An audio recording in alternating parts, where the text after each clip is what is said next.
Hello, Culture Matters Podcast. We're back again with another culture topic.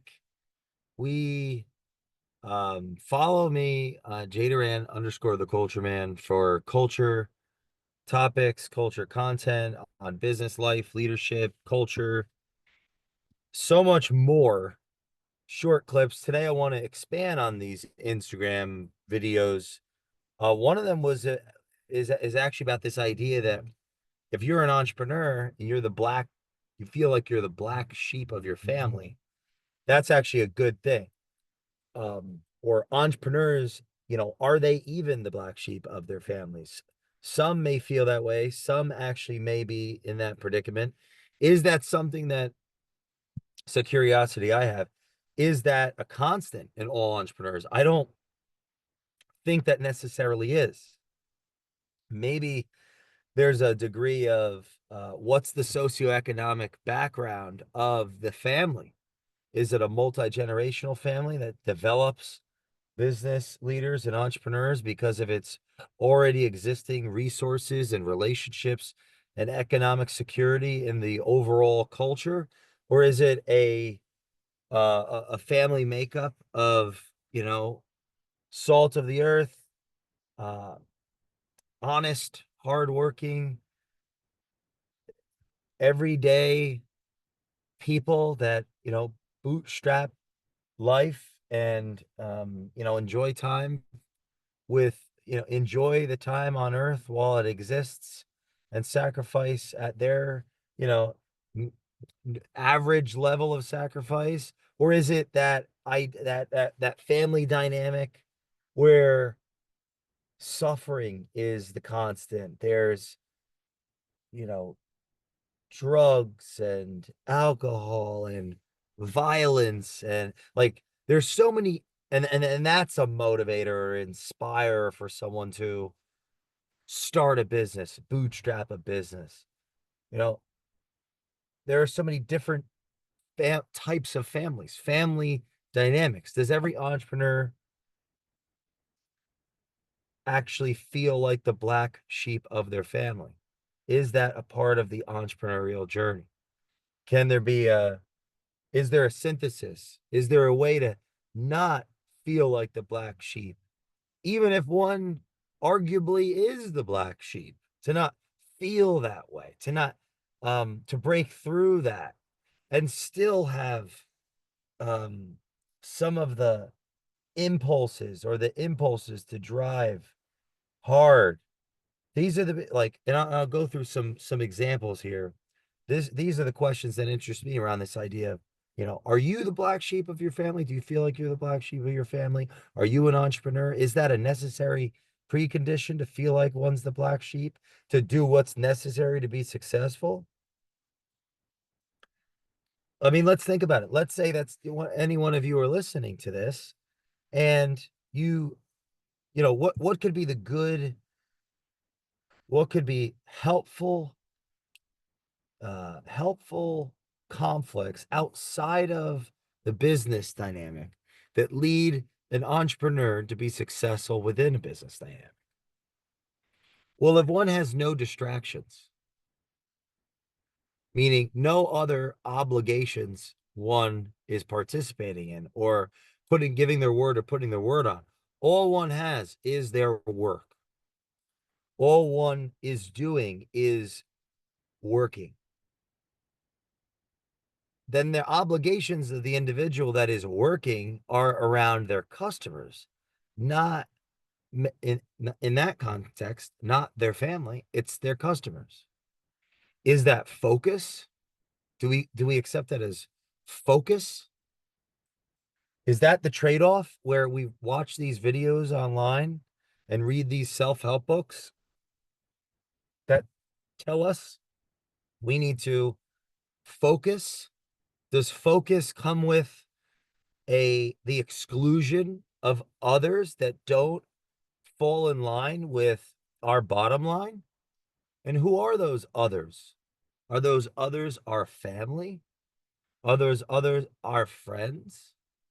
Are those others anyone that doesn't have a direct or somewhat nuanced indirect association with value creation for the business? What about shame? What about resentment? What about some of the low sins? Do they drive our entrepreneurial endeavor? Envy, resentment,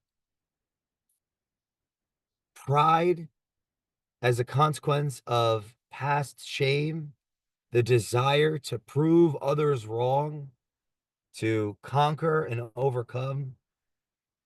Does that have anything to do with it? You know, whatever drives you that's listening to this, maybe it's a higher purpose. Maybe it's a higher calling. Maybe it isn't just proving people wrong. Maybe it isn't just because you feel like you're not a part of your family. The topic was, entrepreneurs feeling like they're the black sheep of their family.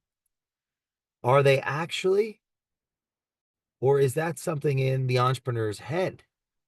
Does it have to actually be that way? Could there be a synthesis? I think about it a lot about people that say, and I've said it, what do I actually mean when I say I don't have enough time? I don't have enough time. What if it actually means I I don't know what I value, or uh, what do I value, and in what order? There's orders of value. I wrote down like a good and bad. So just think of you good and bad as it relates to business's success. The utility of business is risky, and it takes everything out of us and then more, because no matter what the plan is, we don't know the future. We don't know what the future holds. There are things completely out of our ability to control. The idea of control is such a psychological state. It's a psychologism. It's a half truth. And so we have this vision or this idea of what's going to take place, but we don't know what's going to happen. We don't know what's going to take place. And so, some of the good things, maybe, for a business standpoint, of feeling like one is the black sheep, or one is different, or one is not the same as others, would maybe be this focus. Why would one want to play with others in the sandbox if they don't feel a part of that sandbox? One would want to create their own sandbox. So is that a part of the entrepreneurial spirit, to create one's sandbox, to create one's domain? You know, is that a consequence of alienation from community, from friends, family? Is that the call to adventure?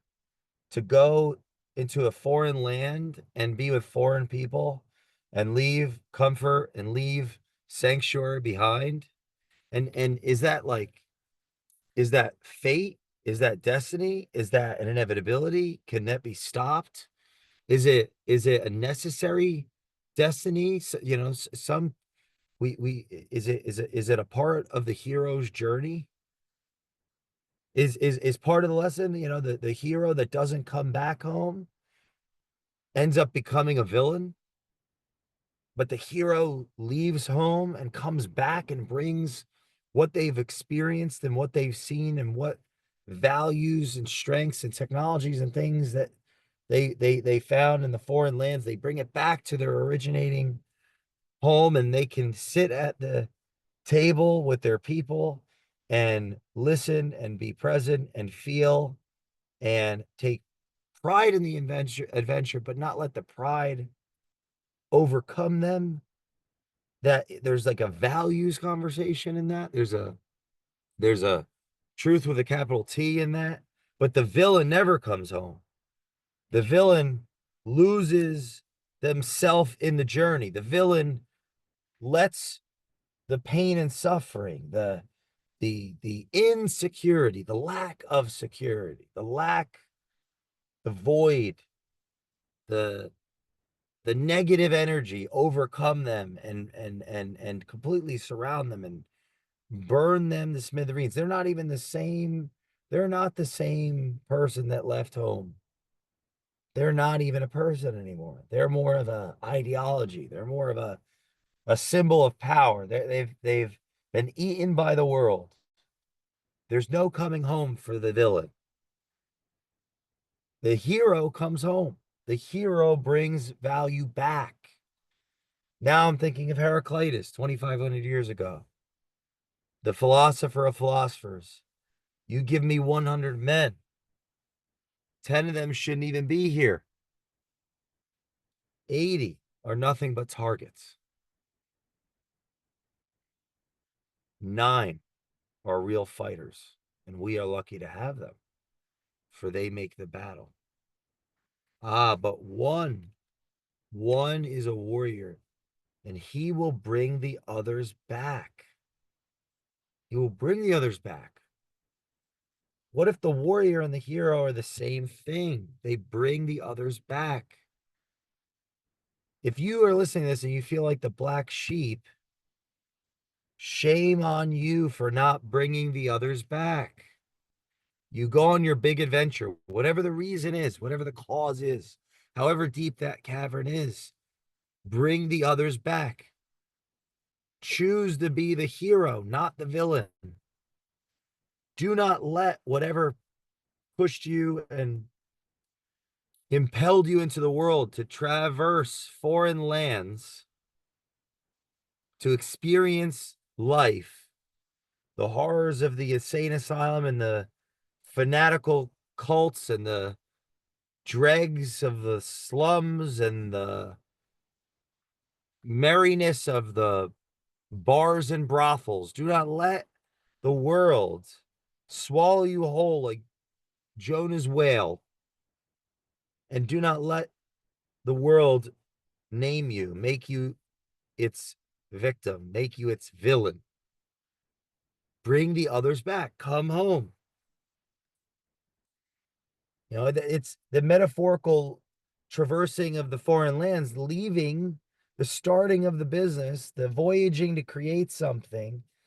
There's not a lot of listening that happens in that beginning. It's not a lot of no, it's radical. Yes, it's radical. It's the word. It's speaking, not just speaking it into existence, to speak it into existence. It's putting one's word on, like I'm saying, all right, we're going to do this. Now the actions have to be congruent with the word. So people around us, our customers, our employees, our vendors, everybody around us has to see us in a business context, do what we said we were going to do.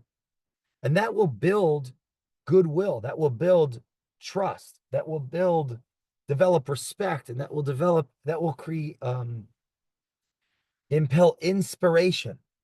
We are inspired. We are in spirit. We are acting out our word with the congruence of our actions. And it's going to take a sacrifice. The life will be sacrificed. Our life force will be sacrificed for this vision, for the people. But the villain succumbs to the alienation. They succumb to the pride of the victory. They succumb to the overwhelming ambition, the desires of the world. And they have no reason to go home. They have no reason to go home. And not just go back and let everyone know what you did, but go home. Be present, connected, intentional, and convicted to bring back value to the people of your land, to bring value back to your culture, to tell the stories, to show the values, to create inspiration and hope, and be in a position to protect and be a protector now that wisdom has come about, and value and resources and relationships. And so, what are some of the costs? You know, the cost of ambition, the cost of focus for the entrepreneur. It's health, it's family, it's faith, It's finances, right? We have risk with finances. We have self-absorption and grandiosity in the obsession that comes with sacrifice, focus, ambition that would cut us off as individuals from the eternal, the greater unknown.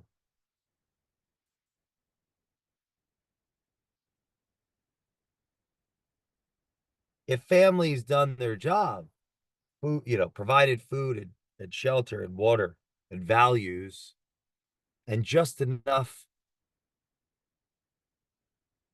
pain and suffering to have ambition, just enough accountability as a consequence of the lesser entitlement.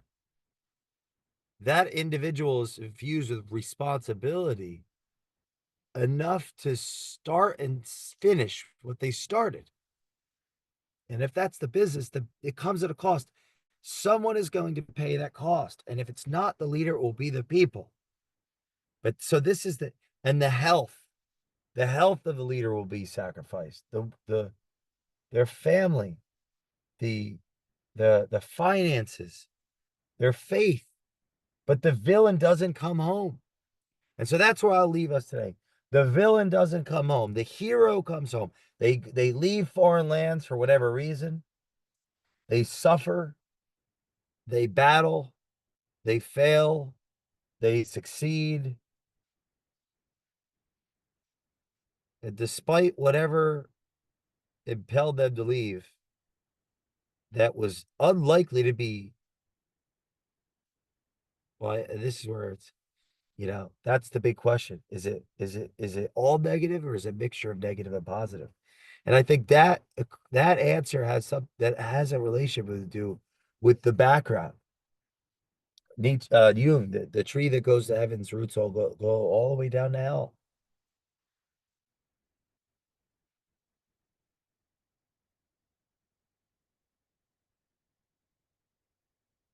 If you feel that you're the black sheep, are you afraid to go home? Why? Who would you have to be to go back? Because the warrior brings the others back. Follow me at Jay Doran _ the culture man on Instagram for more culture topics. Today we talked about the black sheep. Do you feel like you're the black sheep of the family? I'll challenge you. That's that's not going to do much for you in the long run to feel that way. Even if it could be argued as true, what does it do to serve you? If it served you to build, don't let it master you. Bring the others back. We'll see you next time on the Culture Matters podcast. Please leave us a review of the Culture Matters podcast. Follow me, Jay Doran _ the culture man on Instagram, and we will see you next time.